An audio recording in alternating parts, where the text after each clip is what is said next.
Nakangiti na naman ako. Ayan, smile lang tayo dapat. Diba, Robin? Yung smile na. Even lang. Ganon. Rabgel Culties, how did you feel when you first learned you'd be paired as a love team? Nung una po nagulat ako. Hindi ko po talaga alam kung kasi hindi po kami, never po kami nagkasama sa isang eksena, ganyan. Nag-worry po ako kung okay ba kami. Pero ayun po, masaya po ako na naka-love team ko po si Rab. Ikaw? Ako, nung una ko nalaman na makaka-love team ko si Angela, nagulat din ako kasi parang, yun nga, wala naman kami scene sa Mutya. Pero kailangan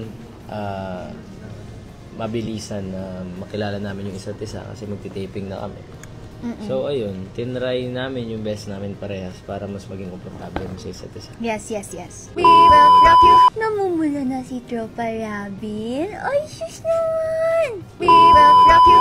From Mark Lakad, favorite and most memorable stories sa set ng SDP. Probably yung birthday ni Alice, pati yung acquaintance party. Sobrang saya. Tsaka yung yung sunset. Ay, oo, ang ganda din nun. Ang dami kasi magandang scenes. So, one of my favorites po yung tatlo na yun. We will rock you! Ang pinaka natatawa memory ko sa set, yung yung si Angela nadulas siya. Tapos naawang-awa ako sa kanya, sobrang awang-awa ako sa kanya para hindi na siya malungkot. Yung paa niya, pinuno ng ipicascent nung Dinagay sa balde na puro yelo. Hindi, pinipicascent muna yung paa mo. Oo. Tapos sinawsaw sa balde na puro yelo. Oh.